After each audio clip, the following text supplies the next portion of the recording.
परदेसी न्यूज़ के मोज़ी नाज़रीन अस्सलाम वालेकुम। सऊदी अरब के शहर रियाद से आपको खबर देते चलें कि लकड़ी और बुरादे को असली बखूर के तौर पर फ़रोख्त करने वाले गिरफ़्तार हो चुके हैं। सऊदी अरब के शहर रियाद से आपको खबर देते चलें कि लकड़ी और बुरादे से जेली बखूर बनाने वाले गैर मुल्कियों को गिरफ़्तार किया है और सबक वेबसाइट के मुताबिक गिरफ़्तार शुदगान लकड़ी के बुरादे में खुशबूदार तेल मिलाकर उसे असली बखूर के तौर पर फ़रोख्त किया करते थे।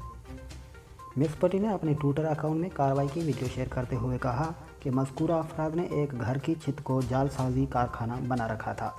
मज़कूरा अफराद ने गैर मयारी और मुज़र सेहत अशिया इस्तेमाल करके और लकड़ी को असली ऊद बनाने में इस्तेमाल करते थे। मज़कूरा अफराद को गिरफ़्तार किया गया है, जबकि मकान मालिक को ज़ाब्ता की कार्रवाई के लिए भी तलब किया गया है। आज की यही न्यूज़ थी जो हमने आप तक पहुँचाई। अगर आप सऊदी अरब खबरों से बाखबर रहना चाहते हैं तो हमारे चैनल को ज़रूर सब्सक्राइब करें ताकि हर न्यू आने वाली वीडियो वक्तन ब वक्तन आप तक पहुँच सके। आपके कीमती वक्त का बहुत शुक्रिया।